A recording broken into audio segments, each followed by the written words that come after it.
کہ سب کتابوں سے بھلا قرآن ہے، سب کتابوں سے بھلا قرآن ہے، یہ ہمارا دین ہے، ایمان ہے۔ آپ نے آخر تک ہمارا ساتھ دیا۔ اب پروگرام کا بالکل آخری مرحلہ باقی ہے، میں لہذا بلا تاخیر انتہائی عظمتوں کی حامل ایسی شخصیت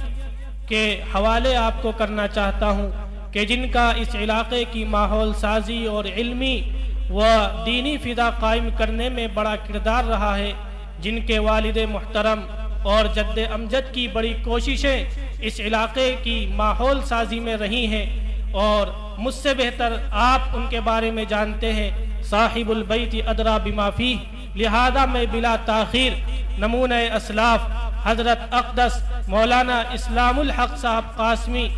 مولانا اسلام الحق اسجد میاں قاسمی، محتمم مدرسہ ادارہ محمودیہ قصبہ محمدی ضلع لکھیم پور کھیری سے ادباً ملتمس ہوں کہ حضرت والا اپنے خطاب سے ہم سامعین کو مستفید فرمائیں۔ خطاب ایسا کہ بحر بے کرا کوزے میں آسمٹے،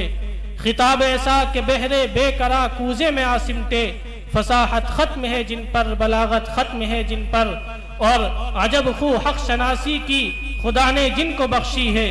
عجب خو حق شناسی کی خدا نے جن کو بخشی ہے، فہم کامل نظر کامل شرافت ختم ہے جن پر۔ میں حضرت والا سے انتہائی ادب کے ساتھ التماس کرتا ہوں کہ اپنے خطاب سے ہم سامعین کو مستفید فرمائیں۔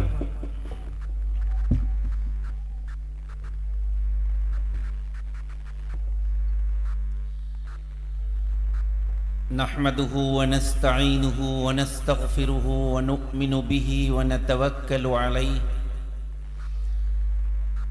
ونعوذ بالله من شرور أنفسنا ومن سيئات أعمالنا، من يهده الله فلا مضل له ومن يضلل فلا هادي له، ونشهد أن لا إله إلا الله وحده لا شريك له، ونشهد أن سيدنا ومولانا محمدًا عبده ورسوله۔ قال تبارك وتعالى: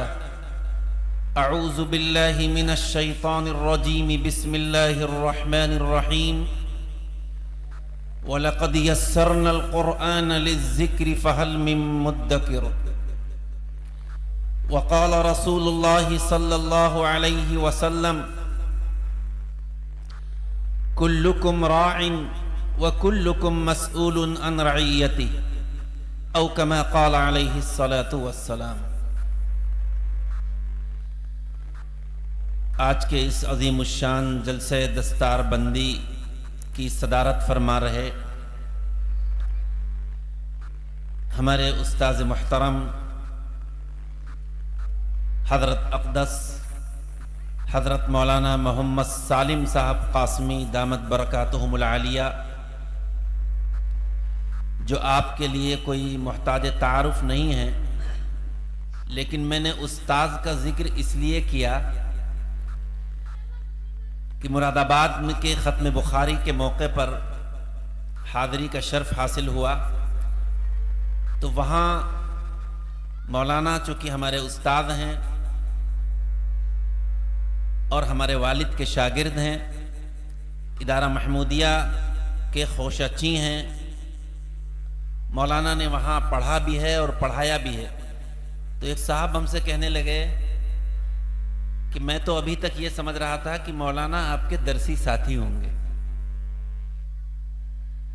لیکن ظاہر ہے مولانا کو اللہ نے بڑی علمی صلاحیت اور بڑی خصوصیات سے نوازا ہے۔ آج اس عظیم الشان جلسے کی صدارت فرما رہے ہمارے دیگر انتہائی مؤقر حضرات علماء کرام و حفاظ عظام، ہمارے دینی اور ایمانی بھائیوں، پس پردہ ہماری مستورات۔ جہاں تک موضوع سے متعلق بیان کی بات ہے، سچ بات تو یہ ہے کہ ابھی آپ نے شروع میں حضرت صدر محترم کا انتہائی پرمغز پر اثر مختصر بیان سماعت فرمایا. اس کے بعد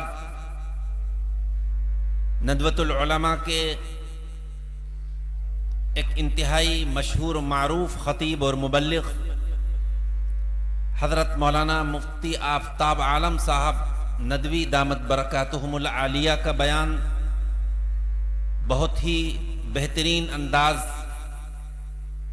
میں آپ نے کیا اور اس کو آپ نے سماعت فرمایا. اور اس کے بعد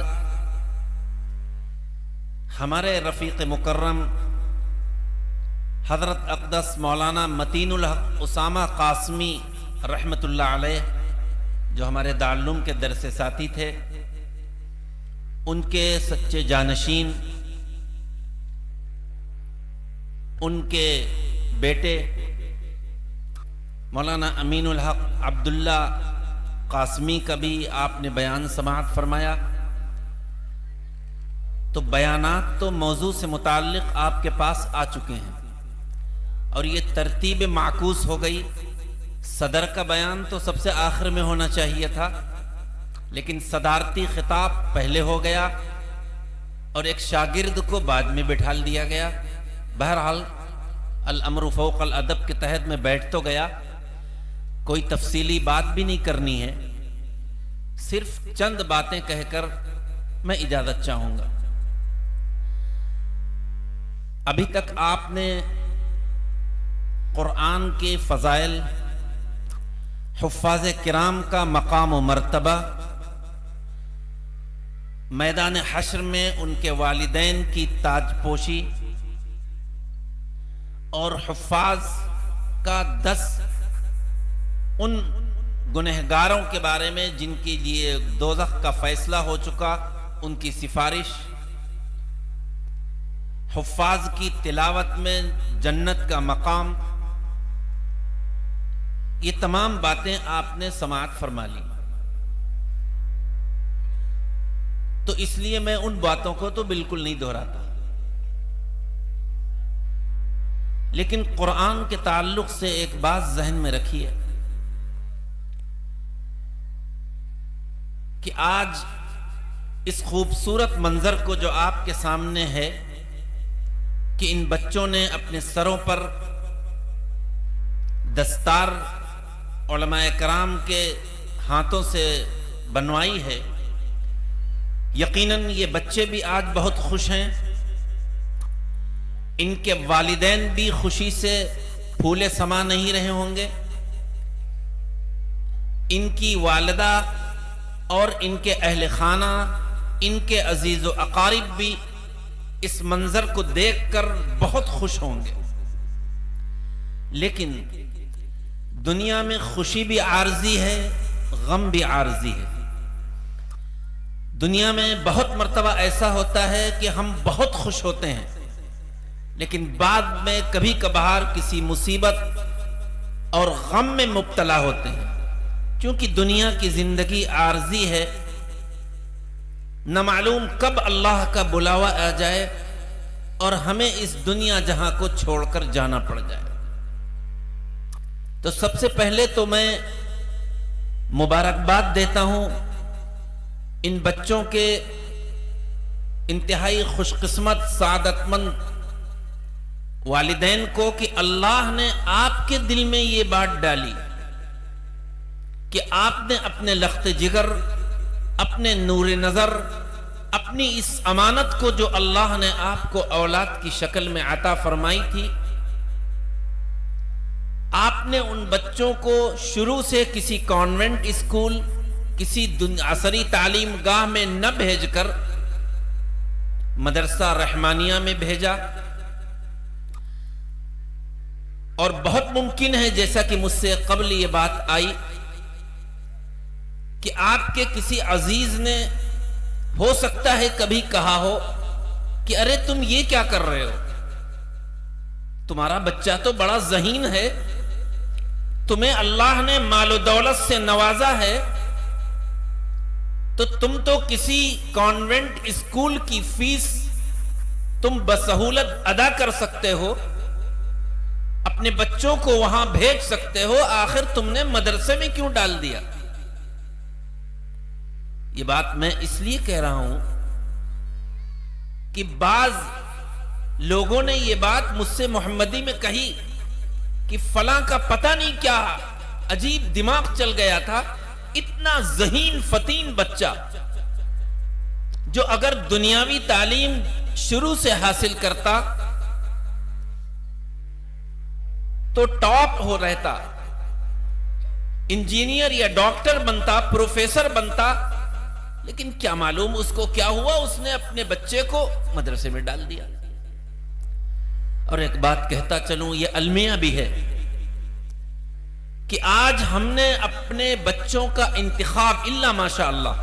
سب کو تو نہیں کہتا ہوں، استثناء ہر جگہ ہے، الا ماشاء اللہ، آج مدارس میں لوگ وہ اپنے بچے بھیجتے ہیں جو اکثریت ہے، حالانکہ مالدار بھی بھیجتے ہیں۔ آپ اگر غور کریں اور جائزہ لیں مدارس میں پڑھنے والے بچوں کا، جو چاہے شعبہ حفظ میں ہو، شعبہ عربی میں ہو، تو یہ بات آپ کو معلوم ہوگی کہ ان کے والدین چونکہ بڑے غریب تھے، ان بیچاروں کے پاس اتنا پیسہ نہیں تھا کہ یہ شروع سے ہی کسی پلے اسکول میں، کسی کانوینٹ اسکول میں اپنے بچوں کو بھیجیں، اس لیے انہوں نے مدرسے میں ڈال دیا۔ اور بعض مرتبہ ایسا ہوا بھی ہے کہ جانا ہوا سفر میں ملاقات ہوئی کہ بھائی آپ کا بچہ کیا کر رہا ہے؟ ارے مولانا کیا بتائیں، میرے شروع کے 2 بچے تھے، وہ کچھ ذہین بھی نہیں تھے، کند ذہن تھے، اور میرے پاس بھی اس وقت پیسہ نہیں تھا، تو میں نے ان کو تو مدرسے میں ڈال دیا۔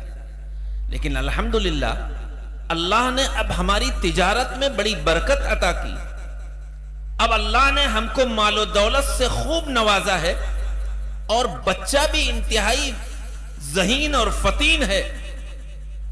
تو پھر میں نے اپنے بچے کو کانوینٹ اسکول میں ڈالا، اور اب بہترین انگلش وہ بولتا ہے،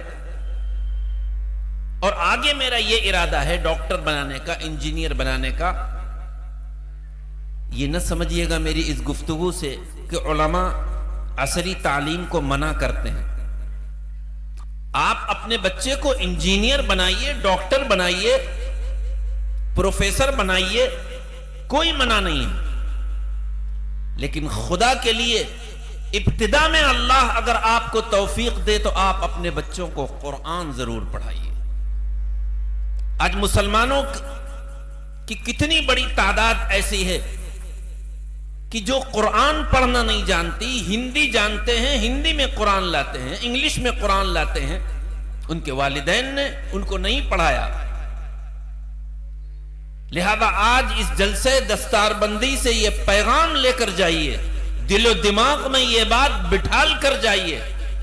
کہ چاہے ہم لکھپتی ہوں، کروڑ پتی ہوں،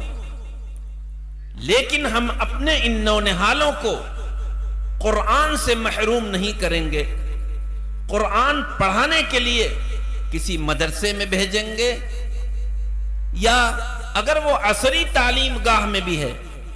تو ہم کسی اچھے ٹیوٹر کو، اچھے قاری اور حافظ کو لگائیں گے، اور جیسا کہ ابھی بات آئی اس کو ہم معقول معاوضہ ماہانہ ادا کریں گے۔ لہذا یہ المیہ ہے آج ہمارا۔ آج کانوینٹ اسکول جو عیسائیوں کے اسکول ہیں، مسلمان جا رہے ہیں، شروع سے جا رہے ہیں۔ ہاں اگر آپ حافظ بناتے ہیں، کم از کم ناظرہ پڑھاتے ہیں یا عالم بناتے ہیں، اور ذہن میں کیا ہوتا ہے، شیطان چونکہ ہمارا اور آپ کا سب کا دشمن ہے، اس نے تو یہ ذہن میں بٹھال رکھا ہے کہ حافظ بناؤ گے، عالم بناؤ گے، کھائے گا کیا، کیسے زندگی گزارے گا؟ ہمارے استاذ دارالعلوم دیوبند کے سابق شیخ الحدیث حضرت مولانا مفتی سعید صاحب پالن پوری نور اللہ مرقدہ، ایک مرتبہ فرما رہے تھے درس میں، عجیب بات مجھے یاد آ گئی تو میں ذکر کر دوں. فرما رہے تھے کہ ایک طرف تو لوگ یہ کہتے ہیں کہ حافظ بناؤ گے، عالم بناؤ گے، بچہ کیا کھائے گا، کیسے زندگی گزارے گا، اپنے بیوی بچوں کا خرچ کیسے اٹھائے گا.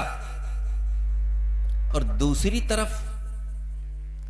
عوام ہی کے افراد یہ کہتے ہیں کہ مولانا اور علماء اور حافظ تو اچھی گاڑیوں سے سفر کرتے ہیں، کلف لگے ہوئے کپڑے پہنتے ہیں،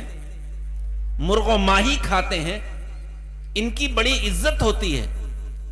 تو عجیب بات ہے کہ ایک طرف تو رونا اس بات کا ہے، فکر اس بات کی ہے کہ عالم بناؤ گے، حافظ بناؤ گے، بچہ کیا کھائے گا، اور دوسری طرف اس بات پر اعتراض اور اشکال ہے کہ علماء تو مرغ و ماہی کھاتے ہیں، اچھے کپڑے پہنتے ہیں، اچھی گاڑیوں میں گھومتے ہیں. ارے تو اللہ کے واسطے فرمایا حضرت نے کہ اپنے بچوں کو حافظ عالم بناؤ، مرغ و ماہی کھائے گا، اچھی گاڑیوں میں بیٹھے گا. کہنے کا مطلب یہ ہے کہ ذہن سے یہ نکال دیجئے، رزاق حقیقی اللہ ہے، رزاق حقیقی کوئی تعلیم نہیں ہے،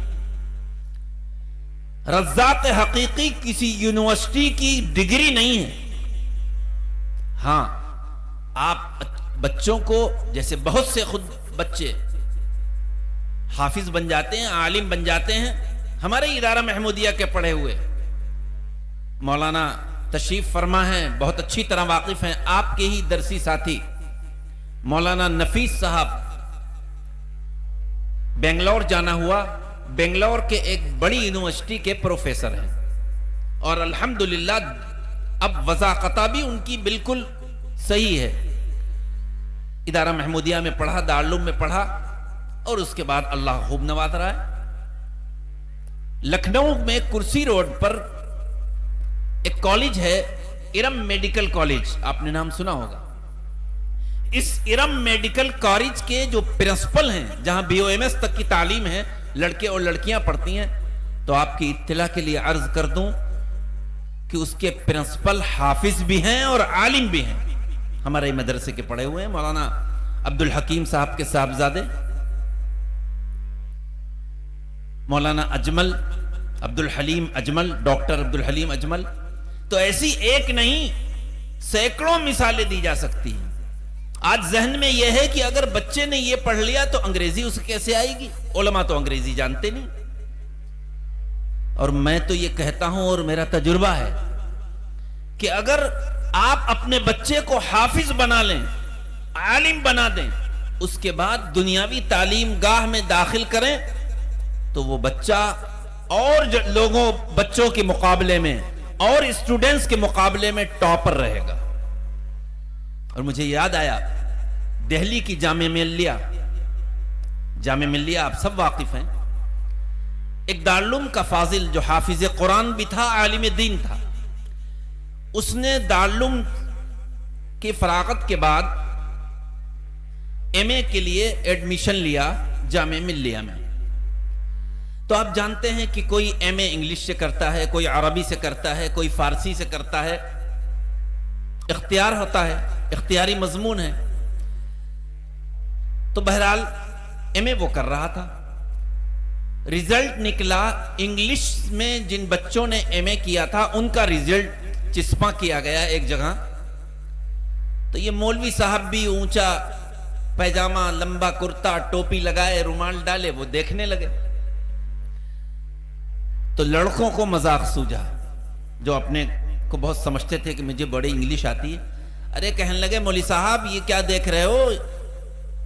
تم تو اردو یا فارسی یا عربی میں تم نے MA کیا ہوگا. ان کا بھائی میں نے بھی یہیں پڑھتا ہوں، یہیں کا میں پڑھنے والا ہوں، میں نے بھی MA کیا. ارے تو اس کو کیا دیکھ رہے ہو، یہ انگلش میں جن لوگوں نے MA کیا ہے یہ ان کا ریزلٹ ہے، اس کو چسپاں کیا گیا ہے.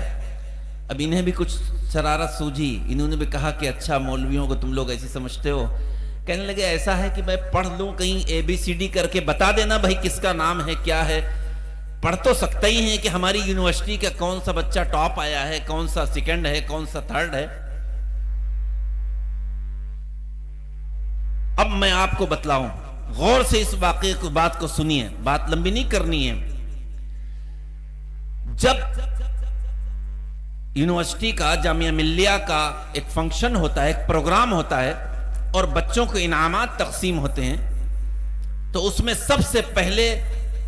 انگریزی میں جن بچوں نے ایم اے کیا تھا ان کے انعامات کی تقسیم شروع ہوتی ہے۔ تو ناظم جلسہ جس بچے کا نام لیتے ہیں کہ وہ آئے اور اپنے انعام لے جائے، اور باقاعدہ اس کی ہار ڈالا جاتا ہے، اس کا بڑا اعزاز کیا جاتا ہے، اور مجمع سے جو بچہ اٹھ کر آتا ہے تو وہ وہی لڑکا تھا جو دارالعلوم دیوبند کا فاضل تھا اور حافظ قرآن تھا اور جامعہ ملیہ میں اس نے ایم اے میں ٹاپ کیا تھا۔ میں یہ صرف اس لیے بتانا چاہتا ہوں کہ آپ حفاظ کو اور علماء کو یہ نہ سمجھیے کہ یہ انگریزی پڑھ نہیں سکتے، انہیں آ نہیں سکتی، یا یہ انگریزی کے مخالف ہیں، نہیں۔ ہاں البتہ چونکہ یہ دستار بندی کا جلسہ ہے، یہ گزارش کرنا چاہتا ہوں کہ آپ کو اللہ چاہے بال و دولت سے نوازے، بچوں کو کوشش کر کے حافظ قرآن بنائیے، اور یا بچوں کو کم از کم ناظرہ پڑھوائیے، عالم دین بنائیے۔ دوسری بات مجھے یہ کرنی ہے کہ قرآن کا ایک حق تو اس کی تلاوت ہے، جس کے بارے میں قرآن میں آیا ہے وَاتْلُوا حَقَّ تِلَاوَتِهِ آنَاءَ اللَّيْلِ وَآنَاءَ النَّهَارِ۔ لیکن قرآن کا حق صرف تلاوت نہیں ہے، بلکہ قرآن پر عمل کرنا یہ بھی قرآن کا بہت بڑا حق ہے۔ اگر آپ قرآن کی خوب تلاوت کرتے ہیں، یقیناً آپ کی نیکیوں کا انبار ہوگا، ایک ایک حرف پہ 10 نیکی مل رہی ہے، رمضان میں 70 گنا سے 700 مل رہی ہے۔ لیکن اگر قرآن کے مطابق ہماری اور آپ کی زندگی نہیں ہے تو یاد رکھیے یہی قرآن جس کے بارے میں حضور اقدس صلی اللہ علیہ وسلم نے فرمایا القرآن حجت لک وعلیک، یہ میدان حشر میں آج یہ قرآن خاموش ہے، اس کے اندر قوت گویائی نہیں ہے، لیکن میدان حشر میں یہی قرآن اگر ہم نے اس کے بتائے ہوئے راستے پر نہیں چلا، ہم نہیں چلے، تو میدان حشر میں یہی قرآن ہمارے خلاف گواہی دے گا، یہ بولے گا، اور اگر ہم نے اس کو پڑھا اور اس پر عمل کیا تو یہ ہمارے حق میں گواہی دے گا۔ حدیث میں آتا نہیں کہ قرآن اور روزہ یہ سفارش کریں گے اپنے پڑھنے والوں کی، اس کے حکم پر عمل کرنے والوں کی، اور اللہ ان کی سفارش کو قبول بھی فرمائے گا۔ اس لیے میں سب سے پہلے تو اپنے ان خوش نصیب حفاظ کرام سے ایک بات کہنا چاہتا ہوں بڑے درد کے ساتھ کہ خدا کے لیے اللہ نے تم لوگوں کے سینوں کو اور دماغ کو، تمہاری ذات کو منتخب فرمایا ہے کہ اللہ کا کلام تمہارے سینوں میں اور دماغ میں محفوظ ہے۔ خدا کے لیے اس کی لاج رکھنا، اور اس کی لاج یہ ہے اور اس کا حق یہ ہے کہ رمضان میں تراویح بھی سنانا، لیکن کبھی بھی اپنی وضاقتہ نہ تبدیل کرنا۔ یہ بات میں کسی وجہ سے کہہ رہا ہوں، وضاقتہ میں داڑھی تمہاری کٹی ہوئی نہیں ہونا چاہیے، تمہارا پیجامہ ٹخنوں کے نیچے نہیں ہونا چاہیے، حکم تو عام ہے۔ ایسا نہ محسوس ہو کہ لوگوں کو تعارف کرانا پڑے کہ یہ فلاں مدرسے کا حافظ ہے، لیکن وضاقتہ دیکھ کر وہ کفے افسوس کرے اچھا یہ حافظ قرآن ہے، یہ عالم دین ہے۔ چاہے تم کسی یونیورسٹی میں پڑھنا، بھئی ایک شخص عالم دارالعلوم سے، ندوۃ العلماء سے علی گڑھ جائے، جامعہ ملیہ میں جائے، اور میں اکثر کہا کرتا ہوں، یہاں بھی کہتا ہوں ان بچوں کو، اللہ تمہیں عالم باعمل بھی بنائے، اس کے بعد تم ان یونیورسٹیوں میں جا کر عصری تعلیم اگر حاصل کرنے کا موقع ملے ضرور کرو، لیکن خدا کے لیے اپنی اس وضاقتہ کے ساتھ کرو۔ وہاں کے ماحول سے متاثر ہونے کی ضرورت نہیں ہے، بلکہ تم کو اپنی اس وضاقتہ کی وجہ سے مؤثر بننے کی ضرورت ہے۔ اگر آپ اپنی وضاقتہ اور عمل کے ذریعے مؤثر بنیں گے تو انشاءاللہ معاشرے میں جو مقام آپ کا ہے اور مقام بڑھے گا۔ آج ہمارے حفاظ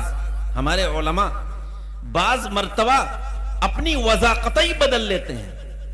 اور یہ سمجھتے ہیں یہ ہے کہ شاید عزت ہماری بڑھ جائے گی. نہیں، وَأَنْتُمُ الْأَعْلَوْنَ إِن كُنْتُم مُؤْمِنِينَ. سربلندی اور عزت اور وقار تو اس میں ہے کہ تم صحیح معنی میں مسلمان ہو، یعنی اللہ کے احکامات پر بھی عمل کر رہے ہو، وضاقتہ بھی تمہاری اسلامی ہو، لین دین اور معاملات میں بھی تم کھڑے ہو. یہ بھی تو قرآن کا حکم ہے، ایک جگہ نہیں متعدد جگہ، چونکہ یہ مستقل موضوع ہے. تو میرے بھائی،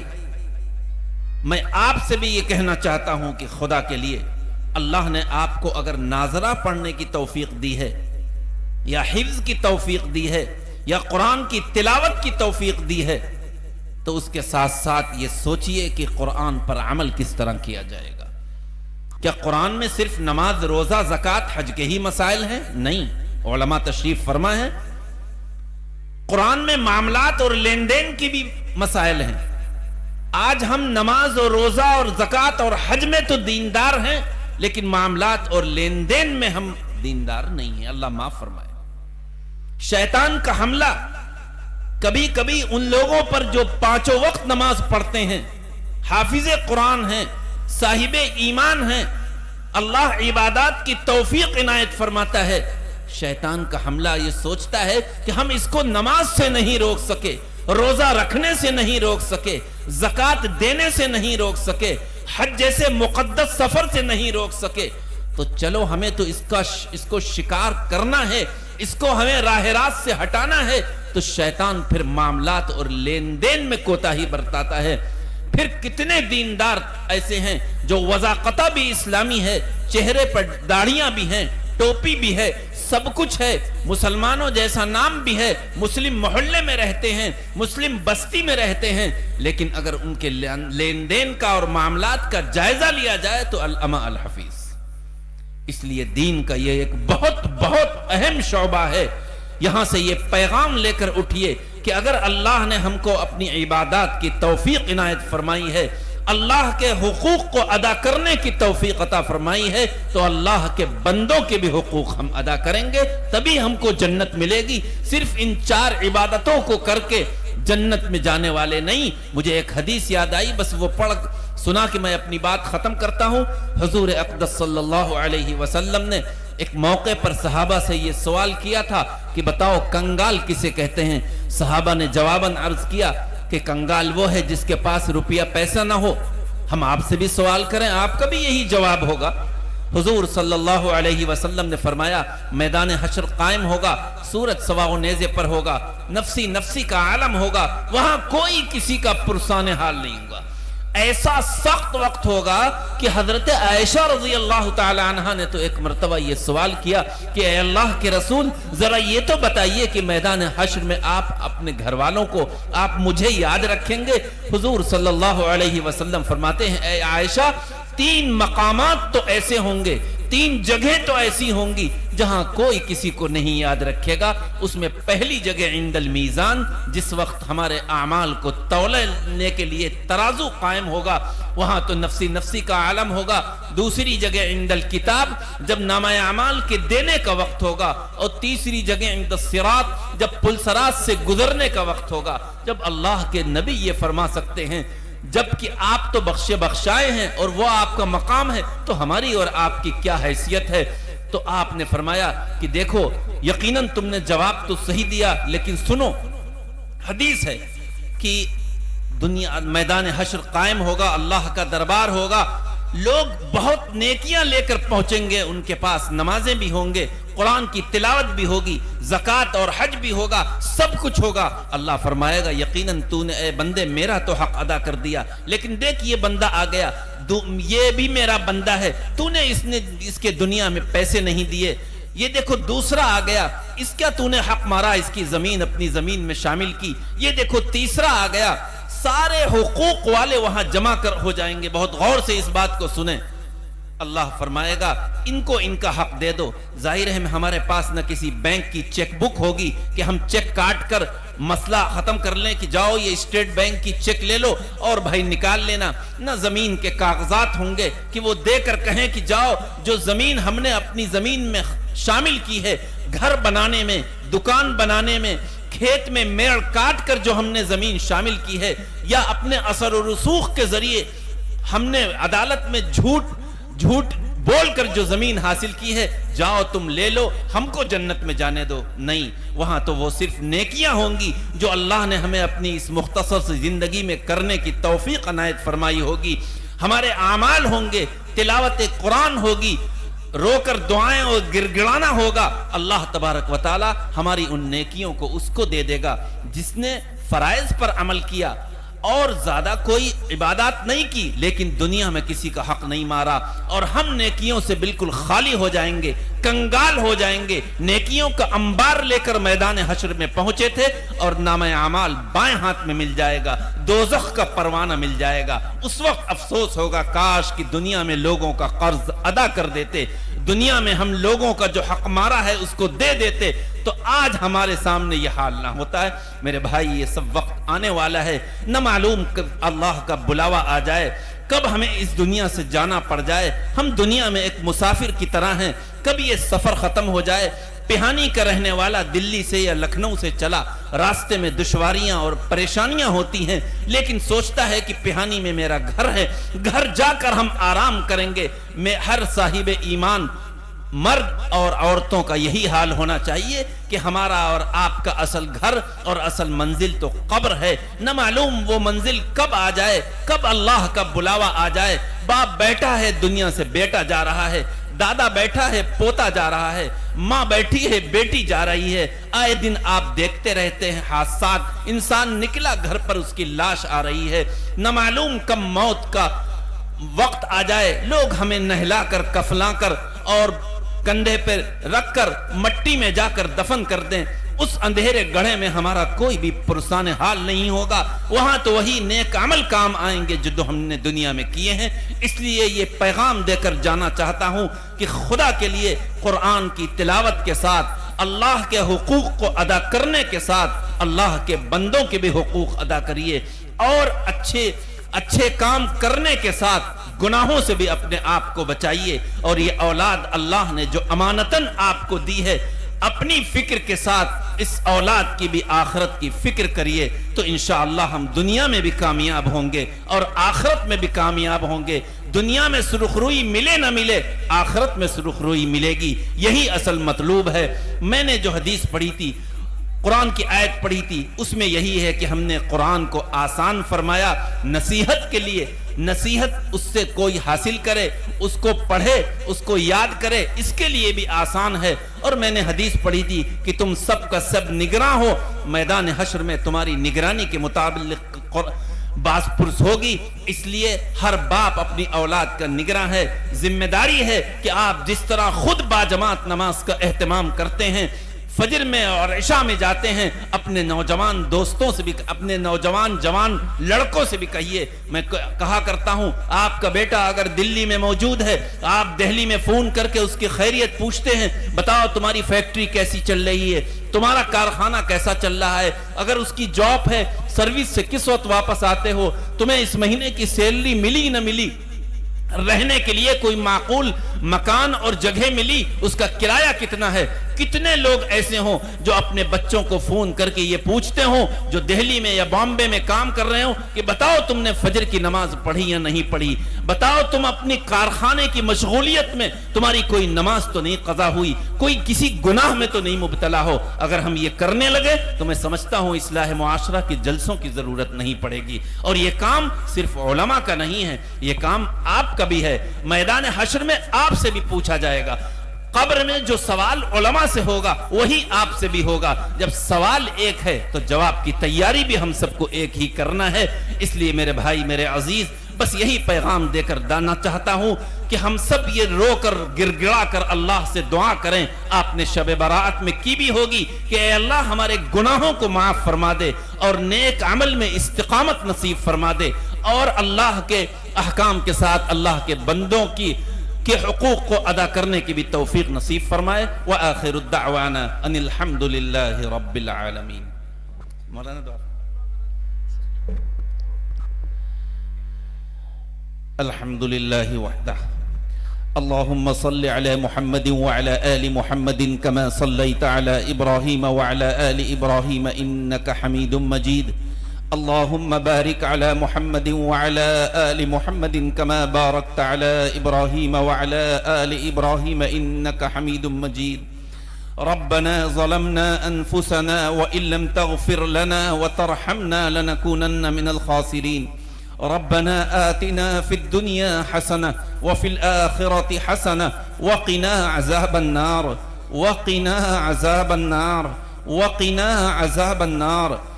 اے اللہ آج تیرے ان بندوں میں کو تو نے منتخب فرمایا کہ ان بچوں نے قرآن پاک کو اپنے سینے میں محفوظ کیا اے اللہ ان کو زیادہ سے زیادہ اس کی تلاوت کی توفیق عطا فرما اے اللہ جن والدین نے اپنے بچوں کو حفظ قرآن کے لیے مدرسے میں بھیجا اے اللہ ان کو بھی نیک صالح بنا دے ان کو بھی اچھے عمل کی توفیق نصیب فرما اے اللہ یقیناً ہم سب بڑے گنہگار ہیں خطاکار ہیں اے اللہ ہم ندامت اور شرمندگی کے آنسو بہاتے ہیں ہم اقراری مجرم ہیں لیکن اے اللہ تو غفار ہے رحمان ہے ہمارے تمام گناہوں کو معاف فرما دے ہماری تمام خطاؤں کو درگزر فرما دے اے اللہ ہمارا حال تو یہ ہے کہ ہم شب برات یا اس جیسے موقعوں پر ندامت کے آنسو بہا کر توبہ تو کر لیتے ہیں لیکن اے اللہ یہ توبہ باقی نہیں رہ پاتی ہم شیطان کے حملے سے بہت سے گناہوں میں ملوث ہو جاتے ہیں اے اللہ ہم سب کو پکی سچی توبہ کرنے کی توفیق نصیب فرما اور اگر کوئی گناہ سرزد ہو جائے تو جلد از جلد ندامت کے آنسو بہا کر رو کر گڑگڑانے کی توفیق عطا فرما اے اللہ یہ تیرا کرم ہے کہ دنیا میں ہمارے کیے ہوئے گناہوں کو تو عام نہیں کرتا ہم آنکھ سے ہم کان سے جسم کے دیگر اعضاء سے جو گناہ کرتے ہیں اے اللہ ہو سکتا ہے اس گناہ کا علم ہمارے والدین کو ہمارے رشتہ داروں کو ہمارے دوست احباب کو نہ ہو لیکن اے اللہ تجھ سے تو کوئی چیز چھپی ہوئی اور پوشیدہ نہیں ہے اے اللہ یہ تیرا کرم ہے کہ تو نے ہمارے گناہوں پر دنیا میں پردہ ڈال رکھا ہے اے اللہ جو ستاری کا معاملہ آج تو نے فرمایا ہے میدان حشر میں جہاں انبیاء بھی ہوں گے صحابہ بھی ہوں گے کروڑوں اربوں خربے ہوں گے ہمارے اساتذہ بھی ہوں گے ہمارے گھر والے بھی ہوں گے اے اللہ اس میدان میں تو ہم سب کو رسوائی سے بچا لے اے اللہ موت سے پہلے ہمارے ایک ایک گناہ کو معاف فرما دے اور ہم سب کو پکی سچی توبہ کی توفیق نصیب فرما اے اللہ ہمیں تو تیرے نبی نے صرف تیرا در دکھایا ہے اے اللہ دنیا کے در ہمارے لیے بند ہو جائیں لیکن تیرا در ہمارے لیے ہر وقت کھلا ہوا ہے اے اللہ یقیناً ہم بہت بڑے مجرم ہیں لیکن اے اللہ ہم تو بھکاری ہیں تو داتا ہے اے اللہ ایک بھکاری کسی دروازے پر جائے تو مالدار کو بھی خالی ہاتھ لوٹاتے شرم آتی ہے لیکن اے اللہ تو ایسا ہے کہ اگر کوئی گنہگار گناہوں میں ملوث سرتا پیر گناہوں میں ملوث رو کر گر گڑا کر آنسو بہا کر تجھ سے مانگتا ہے تو اے اللہ تو اس کو عطا کرتا ہے اے اللہ یہ عظیم مجمع یہ بڑا مجمع بہت سی اپنی مرادیں لے کر آیا ہے اے اللہ سب کی جائز مرادیں پوری فرما دے اے اللہ تو نے ہم کو جو اولاد عطا کی ہے اولاد کو نیک صالح بنا دے ہم کو ان کی دینی تربیت کرنے کی توفیق نصیب فرما اے اللہ اولاد ہمارے لیے آزمائش ہے اے اللہ اولاد کو نیک صالح بنا دے اور اے اللہ اولاد کو اپنے والدین کی عظمت کی ان کی اطاعت کی توفیق نصیب فرما دے اے اللہ اولاد کی نافرمانی کی وجہ سے آج والدین خون کے آنسو رو رہے ہیں پریشان ہیں اے اللہ اولاد کو فرما بردار بنا دے اور اے اللہ ہم میں جو بیمار ہوں ان کو شفائے کاملہ عطا فرما جو دنیا سے چلے گئے ہیں ان کی بال بال مغفرت فرما ہماری ان دعاؤں کو سرور کائنات فخر موجودات صلی اللہ علیہ وسلم کے صدقہ طفیل میں قبول فرما لے ربنا تقبل منا انك انت السميع العليم لا اله الا انت سبحانك اني كنت من الظالمين برحمتك يا ارحم الراحمين. محترم و معزز